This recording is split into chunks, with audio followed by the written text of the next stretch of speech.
Now, I want to get busy on the first couple of subjects for today. Everybody that's okay, say I'm okay.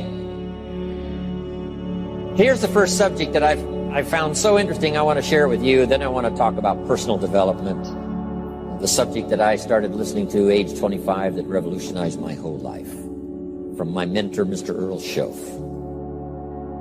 Here's an interesting subject. Just jot it down now. It's called Enlightened Self-Interest.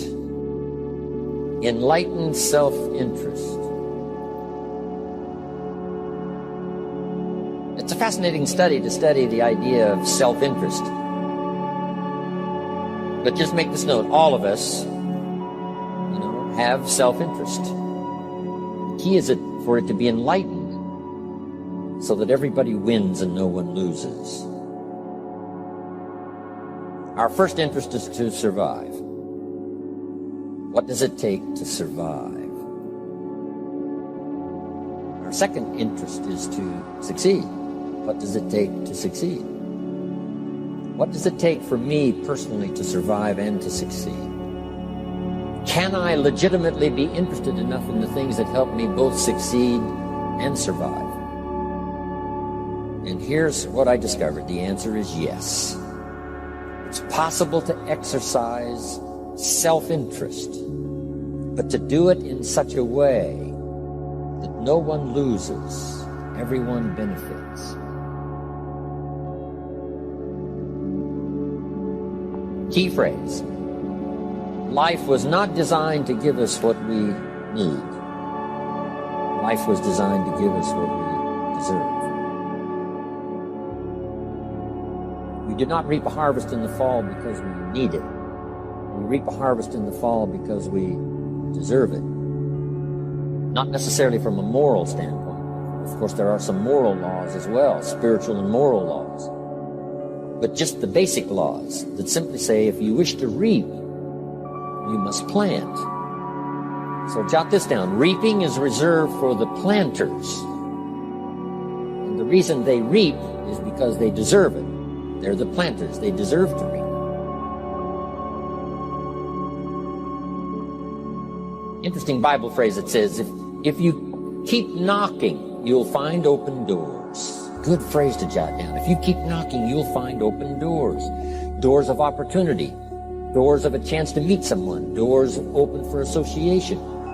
Doors open to find someone special. Doors open to find a unique business colleague. If you keep knocking, the phrase says, doors of opportunity are open to those who continually knock. So we don't find open doors of opportunity because we need them. We find them because we deserve them. Only those who knock deserve to find an open.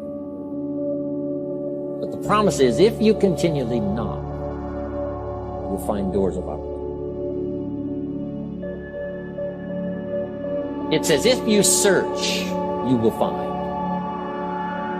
So make the note, it's good. Finding is reserved for the searchers because they deserve it. Now, at first they may have needed it. They now know that just needing it is not sufficient. But if they need it, now they must qualify for it. The reason why you're going to be blessed with good ideas this weekend is because you've come searching.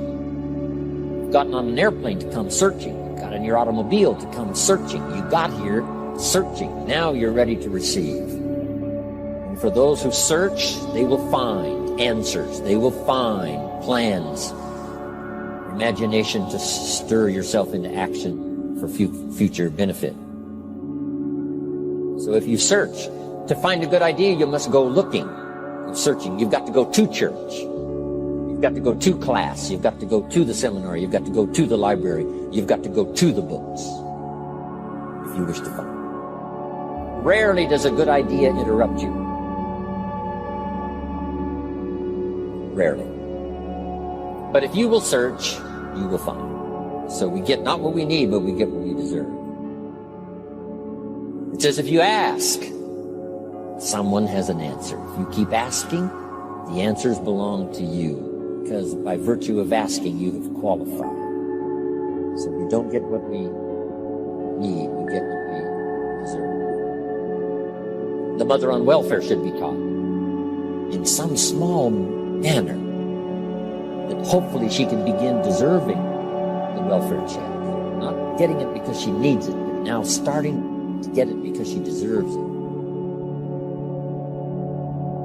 If the welfare worker says to Mary, Mary, I brought a bucket of paint and a paintbrush, and the next time I come, if the door is painted and the fence here in front is painted, I give you the check for $450. Not that painting the door and painting the fence is worth $450. It's not worth that much, but it is the beginning of the process. So make that note. I want to begin the process of deserving. What would that be? What process should I begin engaging in to deserve good health, to deserve a good relationship, to deserve prosperity, to deserve an enterprise, to deserve the opportunity to build a city? What must I do to begin the process of deserving?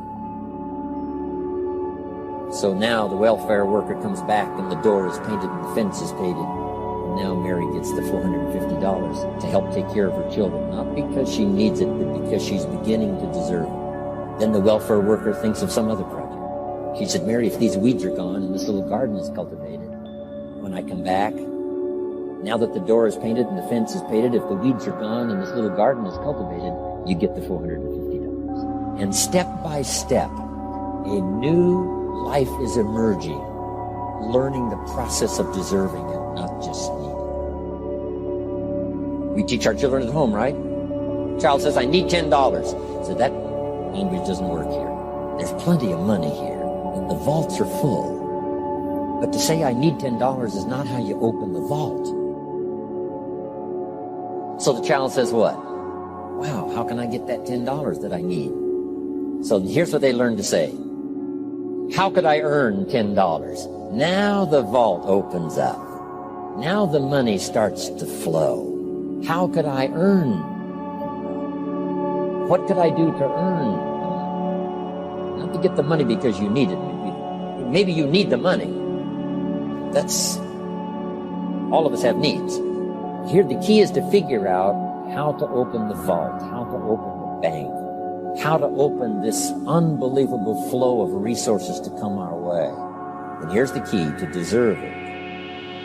Nothing. You can't walk out to the field and say to the field, I need a crop. Here's what the field says. Here's what the ground says. Who is this clown that brings me his need but brings me no seeds?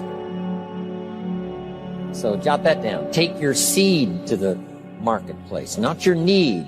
Don't disclose your need to the marketplace, only your willingness. We'll talk about that a little later today. Because the marketplace is not interested in your need, but they are interested in your seed. They're interested in your willingness to work. They're interested in your disciplines. They're interested in your eagerness. They're interested in your vitality and your work ethic. That's what the marketplace is interested in. Not your need, but your seed. We get what we deserve. Old Testament God says, if you'll move toward me, I'll move toward you. See, that's how you get those occasions to meet God.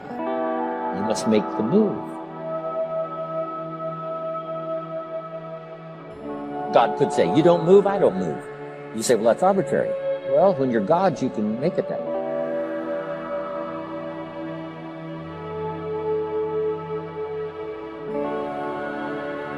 So,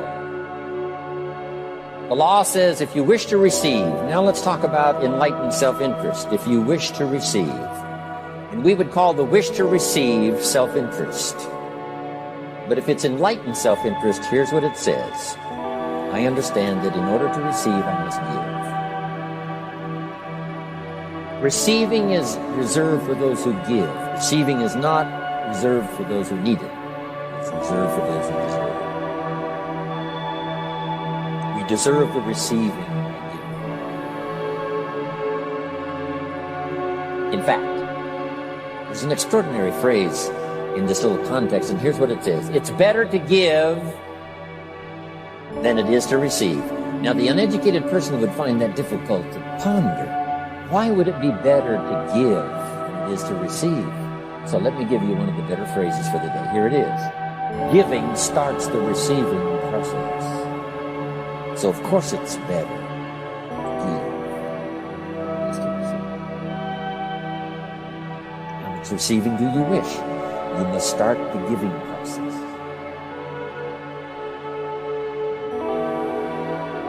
For me to receive my additional fortunes for the future, not necessarily for the money, because I don't need them. I take them. I need them. But here's what I do need: for someone to say a year from now, 5 years from now, Mr. Rohn, that seminar changed my life. For whatever reason, I was brought here to this place for this time. And later someone says that. See, to receive that kind of thanks, it's unbelievable. Here's what you cannot buy: that kind of thanks. You can't buy it with money. You have to earn it.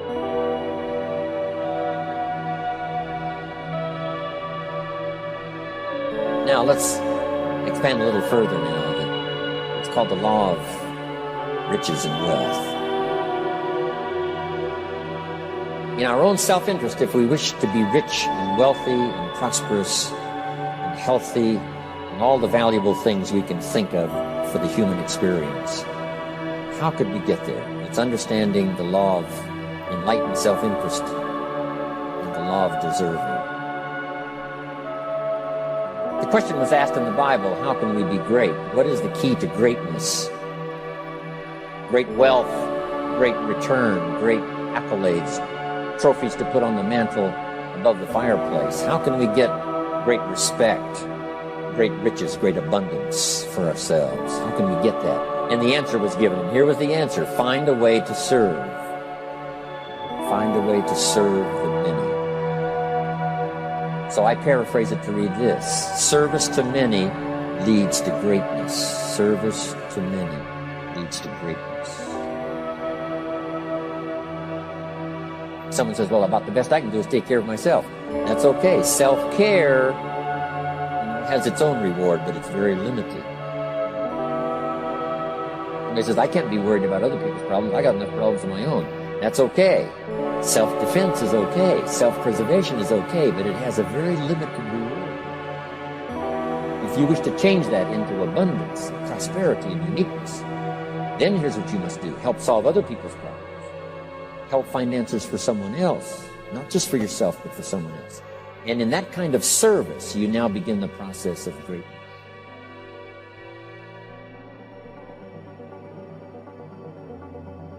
Someone asked the question, how can I be ruler over many? How could I manage a lot of people? How could I be the leader of a vast movement or enterprise? Here was the answer: nothing wrong with that wish. We call that self-interest of the highest kind. Wishing to be the manager, the ruler, wishing to be presiding over many people. Here was the answer: be faithful when the amounts are small.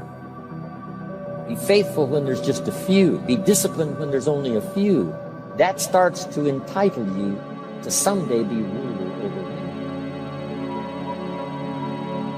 You say, well, if I had a big organization, you know, I'd really run it with a strong hand and I'd be a fabulous leader. But I've only got a few and I don't know where they are.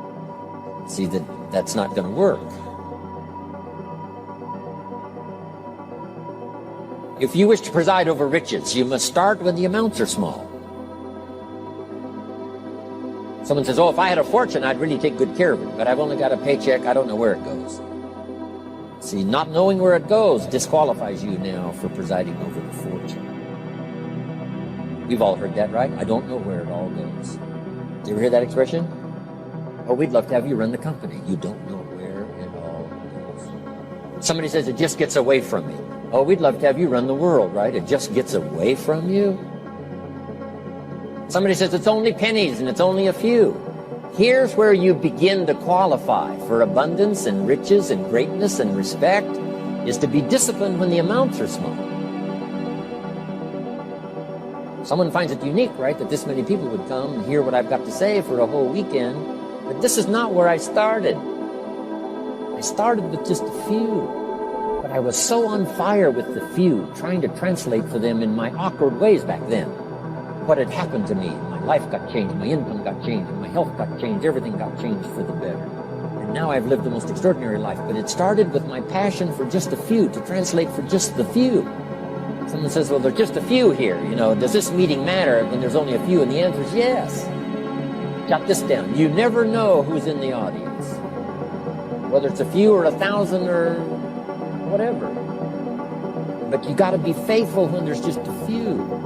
Tell your story when there's just a few. Be just as passionate about ideas that can change someone's life when there's just a few. Now you begin, not fully qualified, but you begin the qualification to someday speak to many, someday preside over a vast crowd, someday be the manager or the leader of millions. It starts in those early days to deserve it. Now, jot this down. Also give yourself a chance to change. Some things I held on to that I thought this was it. I'm telling you, after a while I gave it up, found out it wasn't it.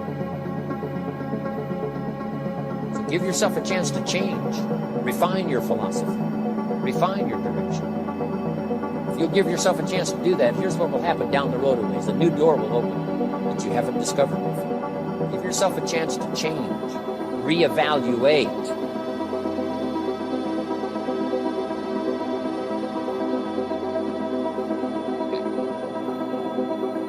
So let your library be a testimony of your dedicated interest and accelerated pursuit. That you will read whatever you have to read. You will hear whatever you must hear. And you will watch and see whatever you must see in order to make your life refinable, plural, and achieve all your purposes. That's what I want this stopping station to be these 3 days.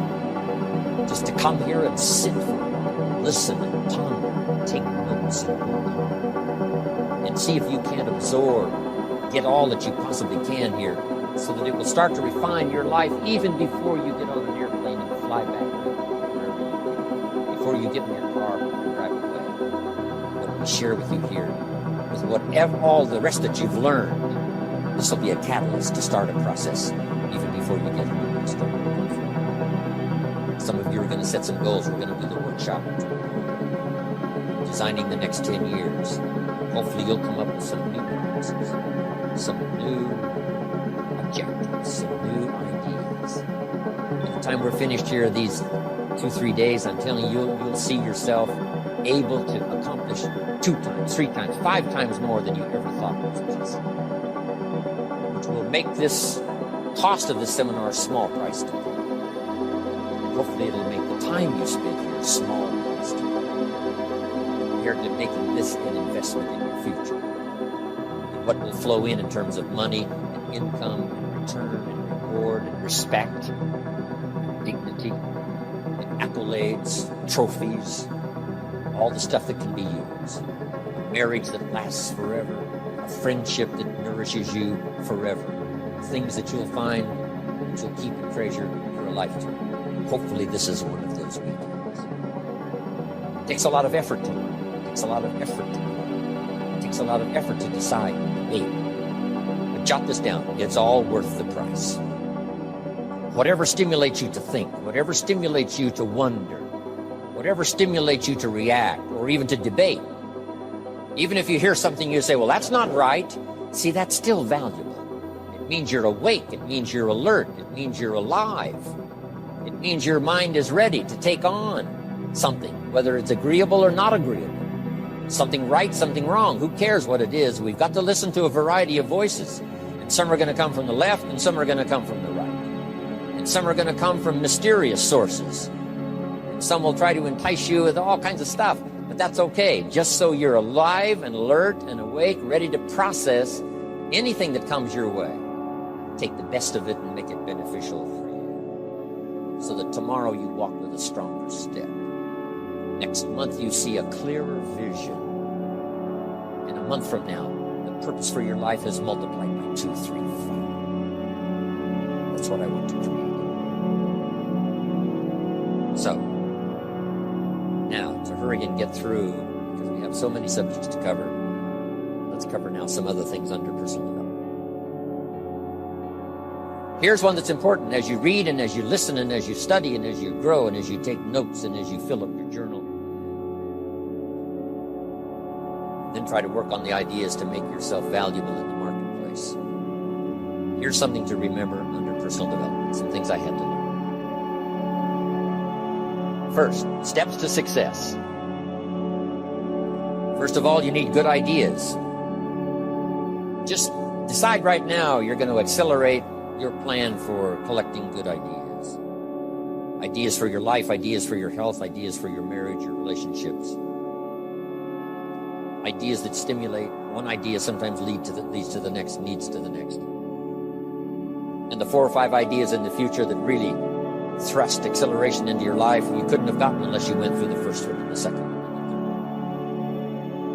one. Next, you need good plans. We're going to talk about time management, game plans tomorrow.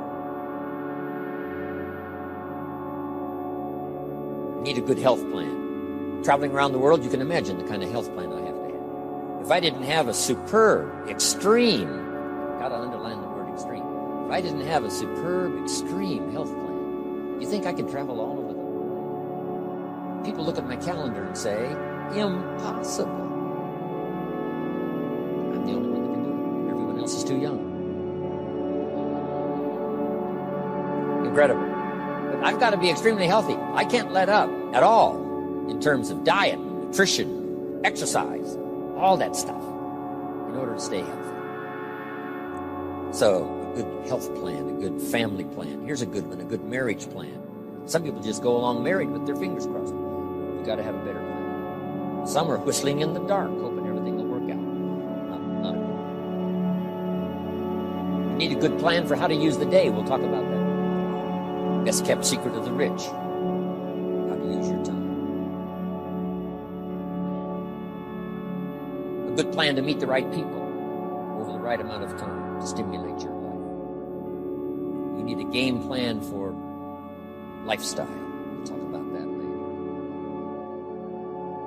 So, to succeed, we need good ideas and good plans. Here's the next. We have to learn to handle the passing of time. Because all of this takes time to learn, to grow, to change. Getting through the seasons takes time. The spring has a certain amount of time. The summer has time. The harvest has time. The winter has time. Learning to handle the passing of time. Jot this down if you're involved in business. You've got to give your project time. You've got to give your people time. Give people a chance to learn, chance to grow, chance to change. One of the great requirements, especially in such an industrialized, busy, mad, dashing society, and that is to have people patience. First, we exercise it with our children and our family. Getting people to work together. You've got to have patience, even with your family. If you're involved with independent people, it's a challenge. It's like herding cats, trying to get them to work together. Herding sheep is easy. They very quickly get going in the same direction. But try herding cats. It's like your children. Different ages and different personalities and different opinions. You get the family all going the same direction, kind of working together to make things work. I'm telling you, it is a challenge. But if you'll have some patience, you can do it. Now, here's the big one, to have patience with yourself. Give yourself time to learn. Give yourself time to understand good ideas. Give yourself time to make changes and then grow into those changes. Give yourself time to refine your personality to fit the business, whatever business you're engaged in. In some you may have to speak up a little stronger, and some you may have to calm down just a little bit more. Just learn to refine your personality and your temperament to suit. All of us can do that, but it takes time. Have patience with yourself. We had to do that from the beginning. Learning to tie the shoestrings of your shoes. If you tried a couple of times and says, I'll never learn this, it's over. Say, no, you can't go through life with your shoes untied. Come on. Some people, maybe it happens for them a little quicker than others. Some people get the hang of it almost overnight. Someone else, it takes a little longer. If it takes you a little longer, have patience with yourself. Because patience has its own reward. Patience is a virtue of the extraordinary kind. We have to have patience with our employers. We have to have patience with government officials. You've got to have patience with IRS. You've got to have patience with the Army. You've got to have patience with the FBI. Here's a good thing to remember while you're exercising patience. Usually enough good people will finally make it right. You just got to jot that down. Usually enough good people will finally make it right. Not everyone in the community is going to toe the line and do the moral thing. But let me tell you what, most will. That's how we create a society that we can live in. Most will. Every teenager will not obey all the rules and regulations and live a model life. Not everyone will, but jot this down. Most will. Enough will. When the good Lord recruited 12, not every disciple, not every one of the 12, but it was enough of the 12 to start a movement that's lasted for 2,000 years. Not everyone, but there's only been a couple of exceptions to that. One was the story of Sodom and Gomorrah. God was going to destroy Sodom and Gomorrah for their evil ways. Abraham had a friend that lived there. And Abraham implored and said, God, if I can go to Sodom and Gomorrah and find 50 righteous people, will you spare the city? And God said, Abraham, you've been such an excellent friend of mine. Yes, I'll spare the city if you can find 50. So he searches the city, can't find 50 good. Comes back and says, Lord, would you take 40? God says, Abraham, for you, come on, I'll do it. If you can find 40. So he searches for 40, can't find 40. And he comes back and says, would you take 30? Good Lord says, Abraham, only for you. Well, I reduce it to 30. Can't find 30. Can't find 20. Abraham said, this is my last request. Would you take 10? God said, only for you, Abraham. So he went searching for 10. And you know the story. Couldn't find. That's the exception. So he said, Abraham, get your friend Lot and his family out of there because the end is coming. But that's the exception to the rule. So jot down the general rule. Most will. In a civilized society, most will obey the rules. In government, most will. Not every senator will, but what? Enough will to build a stable government and a future. Not everyone in the armed forces will, but enough will. Not everyone in the community will, but enough will. Not every teenager in this high school will, but I'm telling you, the most will. And that's how we survive in a civilized society, because most will. And that's a good feeling to know. Most will. So have patience. Next, under personal development, is learning to solve problems.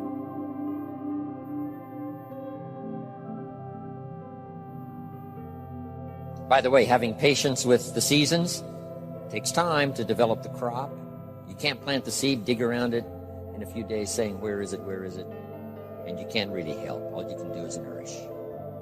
Some people plant in the spring, leave in the summer. Just haven't got the patience to last. So next comes solving problems. Business problems, family problems, personal problems, financial problems, emotional problems. There's all kinds. Here's a good idea I found in solving problems. Every once in a while you've got it here. I can just describe it for you. Take a piece of paper, put a line down the center of the paper, and on the left side describe the problem. So just jot that down. A piece of paper in half, on the left side describe the problem. Sometimes it's a good idea to take a problem out of your head and put it on paper. We'll talk a little bit more tomorrow about how to think on paper. This is one of the ways to think on paper. Our mind usually is too busy sometimes to sort things out. So if you take it out of your mind, put it on paper, what is the problem? And you just describe to the best of your ability what the problem is. And then ask this question, is that all of it? Because if you're going to prescribe something for the problem, you need to know what all of it is. When you've got it all listed, on the other side now of the paper is called answers and solutions. Problem on one side, answers and solutions on the other side. And now let me give you three questions. Three questions that can help solve most any problem. Here are those questions. Number one, what could I do? So just jot that down. What could I do? Then you start developing what we call working papers. And the working papers consist of making a list of the things you could do to solve this problem. Number one, and you say, well, number one would take too long. I can see that right now. Let's go to number two. Maybe that's the answer. Number three, no, that isn't it. And let's say you've got several points now and you've done your best to try to solve the problem yourself and you can't solve it yourself. Here's the second question. What could I read? Maybe somebody spent a lifetime researching the problem you've got, and they've got some excellent answers from a lifetime of research. Maybe in your own journal you've taken notes before on something. You say, hey, I remember a class I took. Seems like there were some answers there, so you go back, do a little research. So under number two is research. And if you search, what? You will find. If you research, you will find. Search and research.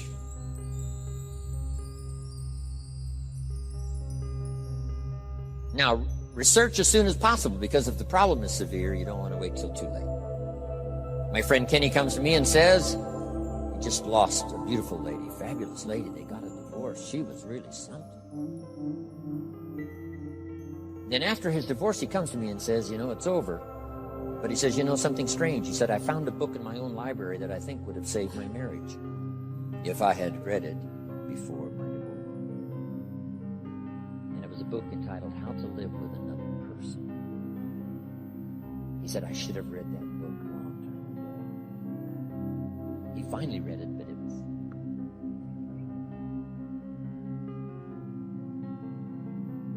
It's like reading a book on nutrition after you've had a heart attack. That's good. That is good. But gosh, it's so much better to read it before and spare yourself the agony and the lost time and maybe the loss of your life. Now, if you tried to solve it yourself and you can't solve it and you've researched and it doesn't seem like you've got the answer, here's number three. The third question is, who could I ask? Is there someone around me that might have the answer to my problem? Now, under that, put this. Don't ask first now. Try to solve it yourself. Develop some working papers. What you think you might do, that still isn't it. Here's some books I've read. This guy's crazy. This guy, no answers. Haven't got it. Now I ask. But if you now can show your working papers to who you asked, you can't believe how swift the answer will come. All of us have heard this, but let's remind ourselves one more time and put it in your notes. We all love to help people who, first of all, try to help themselves. Back to the philosophy of deserve. I've tried to work it out, haven't got the answer. Maybe you can help me. Somebody is very willing to help you if they know you've tried first to help yourself. It works that way with our children, right? My daughter Linda, before she got married, used to travel a lot. She comes to me and said, Daddy, I'm headed for Thailand. I said, wonderful. She said, I've saved up my money. I said, fantastic. She said, I've got $1,000. I said, wonderful. She said, the kids wanted to go here, wanted to go there. I didn't go. They wanted to buy this, wanted to buy that. I didn't buy. I got my money put aside, $1,000. I said, Linda, unbelievable. You must be my daughter. That's fantastic. Now she said, to make the trip, I only need a couple of thousand more. An easy 2,000, right? But she knew she couldn't get the whole 3. But she knew that if she worked hard to the best of her ability and put that first 1,000 together, the next 2 was easy, right? So, develop your working papers, do your best to solve problems. Here's why you try to solve it on your own first. You need the mental and emotional muscle. You need the discipline. If you just quickly go to the answer, somebody that's got it, now you're not developing the muscle. You're not developing the discipline to solve your own problems, because there may come a day when there's no one else to ask. So you need the rhythm of learning, the rhythm of trying, the rhythm of seeing if you can do it first, to build the emotional, mental muscle.